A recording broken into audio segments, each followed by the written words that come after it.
Hello investors, welcome to another session of Share Academy members. जैसा कि हमने आप सभी से वादा किया था फ्रेंड्स कि 2025 में हम लोग लर्निंग के ऊपर कॉन्टिन्यूसली फोकस करेंगे और अपने इस चैनल पे ऐसे वीडियोस लेके आएंगे जहां पे हम लोग मार्केट के अंदर जो लर्निंग है उसको कैसे बेहतर कर सकें। ठीक है, और आज का जो ये सेशन है ये इसी से रिलेटेड है, एक बहुत बढ़िया सेशन जिसको देखकर आपको ही मज़ा आएगा और जो आपकी इन्वेस्टमेंट जर्नी है उसमें ये क्वालिटी इंप्रूव करेगा। कैसे?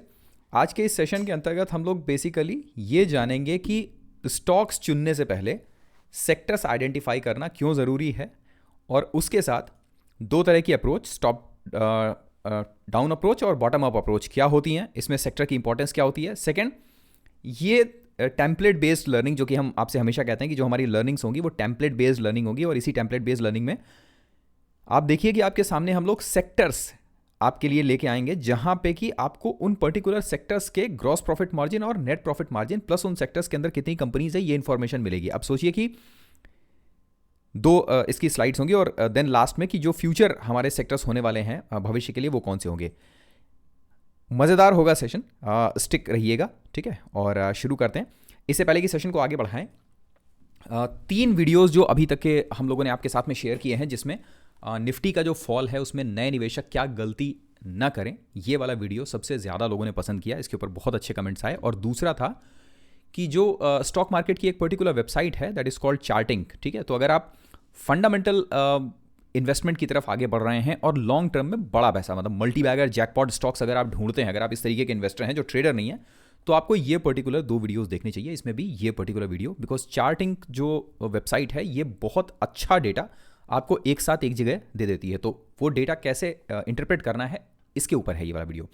प्लस अगर आप में से कोई ऐसा है कि जो ट्रेडर है, ठीक है ना, तो उसके लिए ये वाला वीडियो बहुत अच्छा है, बिकॉज ये सेकंड वीडियो है जो ट्रेडिंग जर्नी अगर आप शुरू करना चाह रहे हैं उनके लिए, जिसमें कि ये बताया गया है कि आपको पहले अपने आप को जानना है एज ए ट्रेडर, और इन सब के साथ एक बहुत अच्छी इन्फॉर्मेशन आप लोग के साथ में शेयर करनी है, जो कि है, आप लोगों को याद होगा पहले हम लोग जब ट्रेड सेटअप्स आपके साथ में शेयर करते थे तो इसके साथ कुछ प्रैक्टिकल सेशंस देते थे। वो प्रैक्टिकल सेशन की हम लोग तैयारी कर रहे हैं दोबारा से। ठीक है, जिसके अंदर लाइव जो डाउ जोन्स का चार्ट्स होगा शॉर्ट टर्म का वो हम लोग स्टैब्लिश कर देंगे, और उसके बाद लाइव सेशन होगा जिसमें आप डाउ जोन्स का जो चार्ट पैटर्न है इसमें हम लोग अलग अलग सेटअप्स इस्तेमाल कर सकते हैं। लाइक कभी बोलिंजर बैंड यूज़ कर लिया, कभी आरएसआई यूज़ कर लिया, कभी मूविंग एवरेज सिंगल या फिर डबल।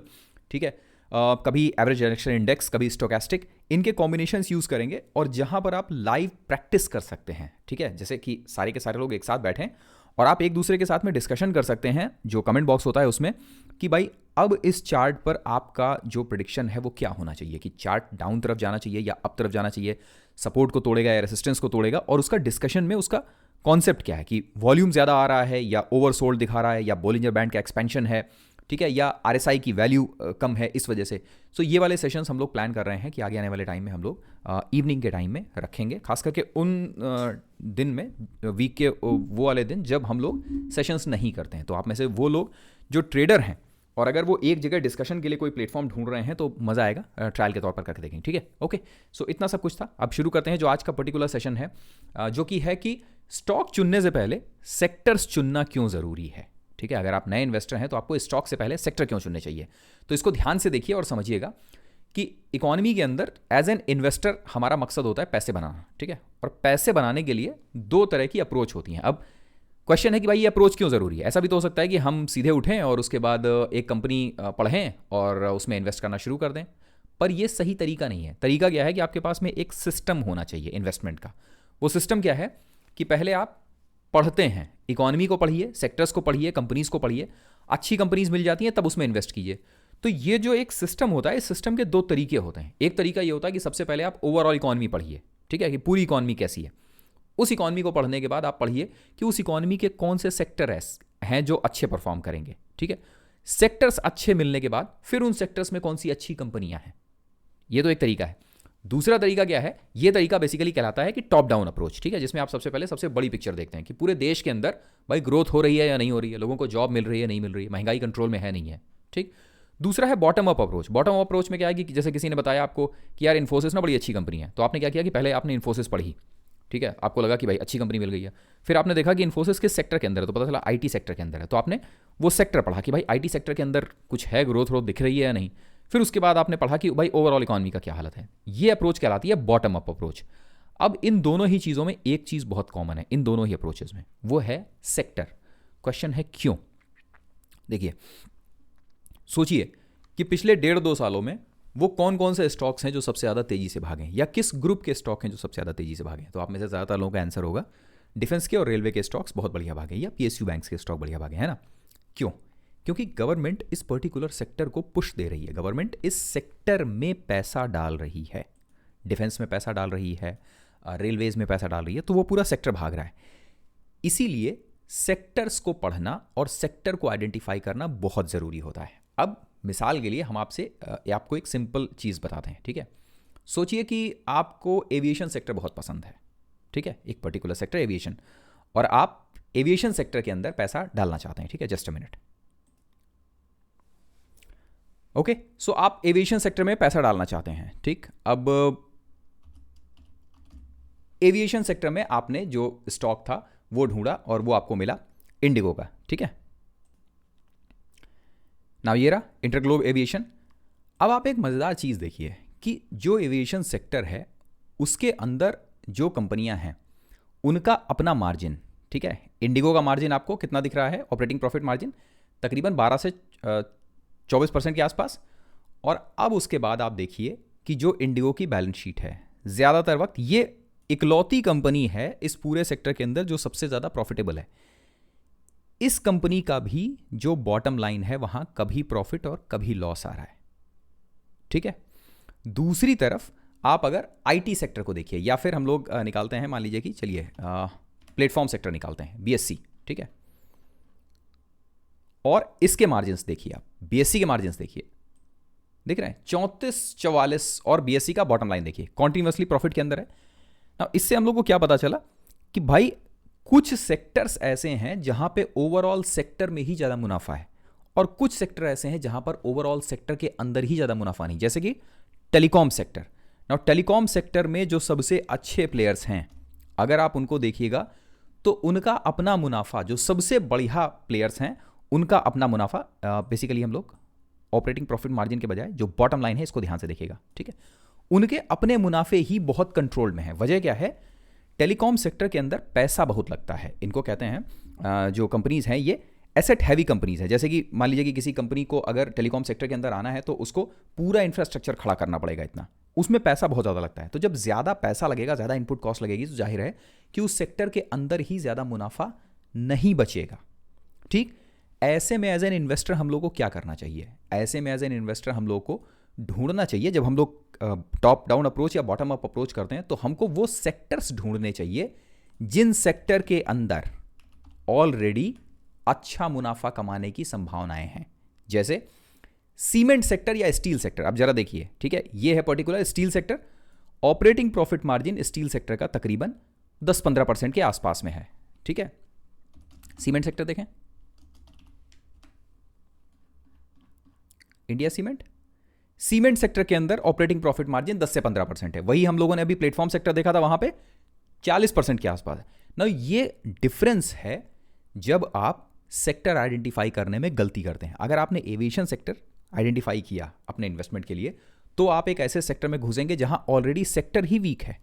और अगर आप ऐसे सेक्टर के अंदर जाते हैं, प्लेटफॉर्म सेक्टर, जहां ओवरऑल सेक्टर ही स्ट्रांग है।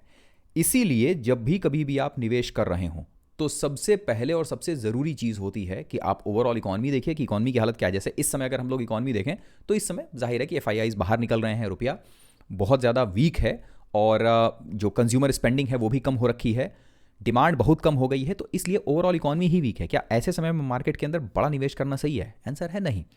सेकंड चीज़ क्या है कि ऐसे समय में अगर इन्वेस्ट भी करना है तो आपको सेक्टर स्ट्रांग ढूंढने चाहिए। और ये चीज़ एक जगह अगर आपको स्टडी करनी है तो आपको क्या करना चाहिए?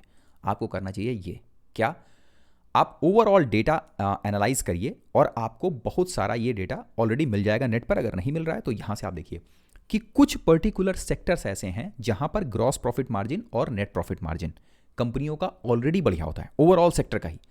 अब ये पर्टिकुलर डेटा आप अपने पास कहीं भी लिख के रख लीजिए, या इसका स्क्रीनशॉट ले लीजिए। आप नेट पे ढूंढेंगे तो आपको नेट पे भी मिल जाएगा, ठीक है? और जब भी कभी भी आप कंपनीज आइडेंटिफाई कर रहे हो तो आपको उससे पहले इन सेक्टर्स को ढूंढना चाहिए। जैसे देखिए, सीधी सीधी बात है, आप जब ढूंढेंगे तो आपको बेवरेजेस, ठीक है, अल्कोहल सेक्टर के अंदर आप मार्जिन देखिए और ग्रॉस प्रॉफिट मार्जिन के साथ नेट प्रॉफिट मार्जिन देखिए, 48% और 15%। अब आप सोचिए, दारू जो है ना वो एक ऐसी चीज है कि उस पर चाहे जितना टैक्स बढ़ा दिया जाए उसका कंजम्पशन होगा ही होगा, ये हम सारे लोग जानते हैं, है ना, ये कोई ऐसी चीज नहीं है। सेकंड इंपॉर्टेंट चीज क्या है कि जैसे प्लेटफॉर्म सेक्टर है, बीएससी या एमसीएक्स, इन कंपनियों में जो इनपुट कॉस्ट है वो बहुत कम लगती है। आईटी सेक्टर इनपुट कॉस्ट बहुत कम है, ज़्यादा से ज़्यादा उनको जो मैन पावर है, अच्छी मैन पावर, उसको रिक्रूट करना पड़ता है।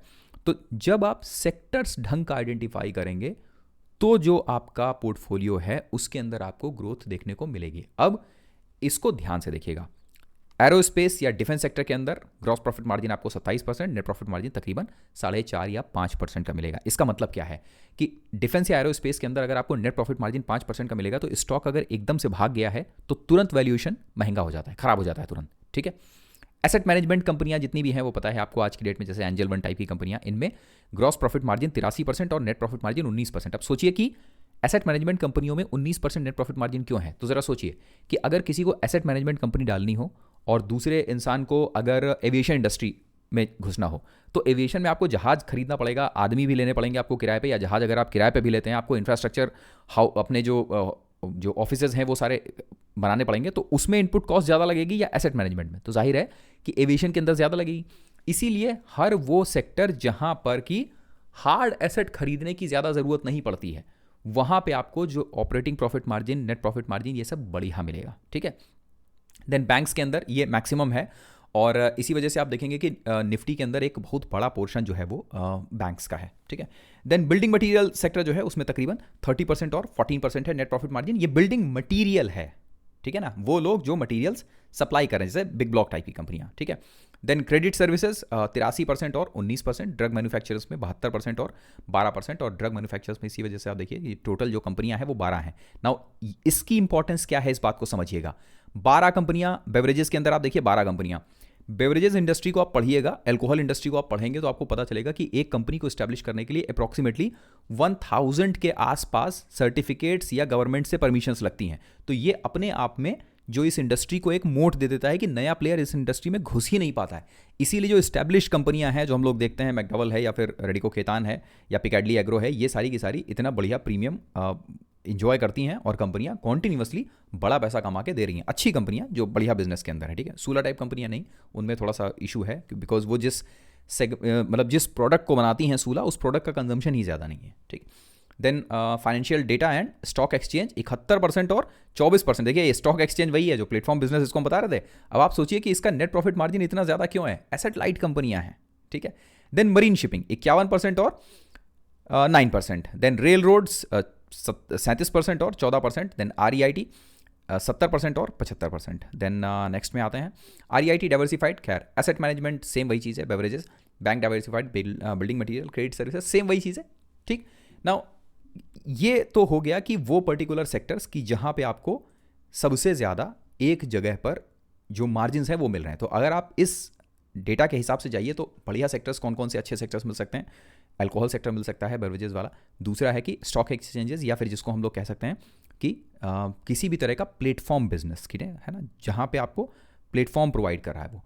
अब इंपॉर्टेंट चीज़ ये कि ये तो हो गई वो पर्टिकुलर सेक्टर्स जो कि स्टैब्लिश्ड सेक्टर है ना।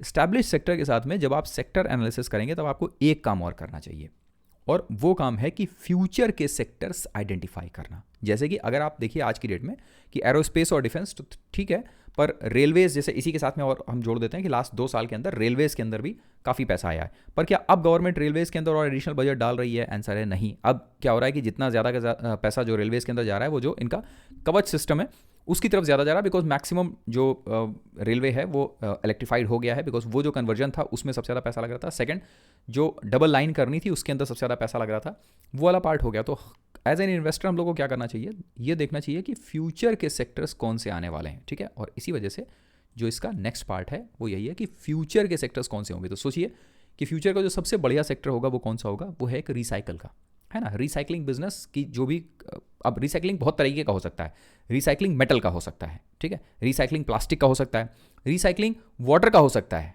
ठीक। तो किसी भी तरह का आप रिसाइकल बिजनेस, और रिसाइकल में अलग अलग है, रबर का भी रिसाइकलिंग है जिसमें टीना रबर है, ठीक है। तो रिसाइकलिंग का एक बिजनेस है जो फ्यूचर का बहुत बढ़िया सेक्टर हो सकता है। सेकंड है एटॉमिक एनर्जी का। इससे रिलेटेड एक बहुत अच्छी इन्फॉर्मेशन है।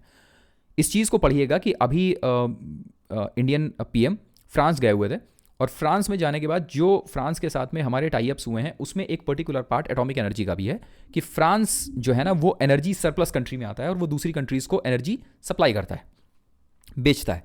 इसमें इनका एक बहुत बड़ा पार्ट एटॉमिक एनर्जी से आता है। और आपको याद है कि गवर्नमेंट ने इस चीज़ को कह रखा है, इंडियन गवर्नमेंट ने, कि इलेक्ट्रिक व्हीकल की तरफ हम लोग जा रहे हैं प्लस डेटा सेंटर की तरफ हम लोग जा रहे हैं, तो इलेक्ट्रिक व्हीकल और डेटा सेंटर को मेंटेन करने के लिए हमको बहुत सारा इलेक्ट्रिसिटी चाहिए होगा। वो इलेक्ट्रिसिटी हमारे पास में दो ऑप्शन है जनरेट करने का, एक तो जो कन्वेंशनल है तरीका कि कोल और इनसे, और दूसरा है कि आप एटॉमिक भी यूज़ कर सकते हैं प्लस रिन्यूएबल भी। रिन्यूएबल भी बहुत कम पार्ट है, तो एटॉमिक वाला पार्ट काफ़ी अच्छा है इंडिया के लिए, जिसके लिए गवर्नमेंट दो जगहों से इन्होंने टाई अप किए हैं। एक तो यूएस के साथ में जो भी टाई अप्स हुए हैं उसमें भी एटॉमिक एनर्जी का पार्ट है कि एटॉमिक एनर्जी इंफ्रास्ट्रक्चर को डेवलप करने में यूएस और फ्रांस दोनों हम लोग की मदद करेगा टेक्नोलॉजी वाइज, ठीक है। थर्ड है कि जो ग्रीन एनर्जी का सेक्टर है, ठीक। अब हमारा काम क्या होता है? हमारा काम होता है इन सेक्टर्स को थोड़ा सा स्टडी करना कि भाई रिसाइकल का सेक्टर है तो उसमें जो प्लास्टिक रिसाइकलिंग है उसमें मार्जिन कितना है, ठीक है। मेटल रिसाइकलिंग है उसमें कितना मार्जिन है, रबर रिसाइकलिंग है उसमें कितना मार्जिन है, वाटर रिसाइकलिंग है उसमें कितना मार्जिन है, ठीक है, सेक्टर्स के पास में। एटॉमिक एनर्जी में सेम यही चीज़ कि इंफ्रास्ट्रक्चर डेवलपमेंट है अगर एटॉमिक एनर्जी का, तो उस कंपनी या उस सेक्टर के पास में कितना मार्जिन है। ग्रीन एनर्जी में कितना मार्जिन है हमारे पास में, ठीक ना। एक बार जब हम लोग को ये पता चल जाता है कि ये पर्टिकुलर सेक्टर के अंदर मार्जिन कितना है, तब हम लोग उस सेक्टर को आइडेंटिफाई कर सकते हैं। अगर मार्जिन बढ़िया, मान लीजिए कि ग्रीन एनर्जी के अंदर मार्जिन ज़्यादा अच्छा नहीं है, तो फिर ग्रीन एनर्जी को आप जाने दीजिए। रिसाइकलिंग बिजनेस में अगर मार्जिन अच्छा है तो आप रिसाइकलिंग बिजनेस के ऊपर फोकस करिए, गवर्नमेंट का भी ध्यान इस तरफ है, और फिर आप इसके अंदर से अच्छी कंपनियां आइडेंटिफाई कीजिए। सेक्टर आइडेंटिफिकेशन इसलिए इंपॉर्टेंट होता है, ठीक है। अब हमारा आपसे एक क्वेश्चन है, फ्यूचर में अगर हमने ये 3 सेक्टर्स डाल रखे हैं, चौथा, पांचवा, छठा, अगर आपके दिमाग में कोई और सेक्टर है तो काइंडली कमेंट बॉक्स में हमको बताइए। जो लाइव कमेंट बॉक्स सेशन चल रहा है इसमें नहीं, बल्कि नीचे वीडियो कंप्लीट होने के बाद वीडियो के नीचे कमेंट बॉक्स में जाके हमको बताइए कि भविष्य के और कौन से सेक्टर्स हो सकते हैं जहां पर हम लोगों को फोकस करना चाहिए। और इस तरीके का डेटा बनाकर अपने पास में रखिए, बिकॉज ये डेटा आपकी आंखें खोलता है, आपको ये बताता है कि कैसे सेक्टर्स इंपॉर्टेंट होते हैं कंपनियों से ज़्यादा। क्योंकि अगर आपने सेक्टर सही चुन लिया तो फिर उस सेक्टर के अंदर आप 4-5 कंपनियां चुनेंगे, 3-4 कंपनियां तो, मतलब 3 कंपनियां तो ऑलरेडी उसकी बढ़िया मल्टी बैगर होंगी, 1-2 कंपनियां एवरेज भी परफॉर्म करेंगी, तो भी आपका ओवरऑल पोर्टफोलियो बढ़िया परफॉर्म कर देगा, ठीक है ना। सो ये था छोटा सेशन। वी होप कि जो सेशन है ये आपको पसंद आएगा। सेशन में अगर फर्स्ट टाइमर हैं, पहली बार जुड़े हुए हैं, तो लाइक शेयर सब्सक्राइब करना मत भूलिएगा। और अगर एज ए ट्रेडर ग्रो करना चाहते हैं तो इस पर्टिकुलर वीडियो को देखिए, और एज एन इन्वेस्टर तो ये पर्टिकुलर वीडियो देखकर इसका जो चार्टिंग वेबसाइट है उसको इस्तेमाल करना ज़रूर सीखिएगा, ओके। आपके जो भी कमेंट्स होंगे उनको कमेंट बॉक्स में ज़रूर दीजिएगा। और इन सब के साथ में एक पर्टिकुलर चीज़ जो आपके साथ में शेयर करनी है वो ये कि आप में से वो लोग जो हमारे मेंबर्स बन के जो ये सेशंस देखना चाहते हैं वो ये जाने कि जो सेशंस हैं हमारे लर्निंग वाले, ठीक है, इनका जो मेंबरशिप है वो अलग है। वो मेंबरशिप रिलेटेड है आपके कोर्स की मेंबरशिप से, ठीक है ना। तो जो बेसिक मेंबर्स हैं उनके अलावा जो ये वाले वीडियोज़ हैं ये आपको तब मिलेंगे जब आप कोर्स मेंबरशिप ले लेंगे, ठीक है। सो ये देख सकते हैं आप, और मिलते हैं आपसे अगले सेशन में। एक फीडबैक ज़रूर दीजिएगा जो हम लोग ये प्लान कर रहे हैं डाउ जोन्स के लाइव सेशन का, स्पेशली वो जो ट्रेडर बनना चाहते हैं, मतलब जो ट्रेडिंग का अपना नॉलेज है वो इंप्रूव करना चाहते हैं, वो फीडबैक देना बिल्कुल मत भूलिएगा। आपके फीडबैक के आधार पर ही हम लोग फिर सेशंस को आगे बढ़ाएंगे, ओके। अपना और अपने पोर्टफोलियो का खूब ध्यान रखिए।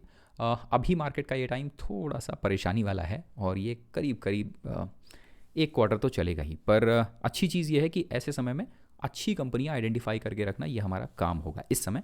बढ़िया कंपनीज जिनके रिजल्ट्स अच्छे आए हुए हैं, जिनका फ्यूचर ग्रोथ अच्छा है, और जो इस समय सस्ते वैल्यूएशंस पर अवेलेबल हैं, हमारा काम है कि उन कंपनियों को आइडेंटिफाई करके अपने पास में रखना, और जैसे ही मार्केट फेवरेबल होता है उसके बाद फिर उसके अंदर बाय करना, ओके। मिलते हैं आपसे अगले सेशन में। अपना और पोर्टफोलियो का ध्यान रखिए ब्रदर, खूब जम के बढ़िए और अपना नॉलेज हमारे साथ शेयर करते रहिए। Thank you very much, have a nice day, good night, bye bye.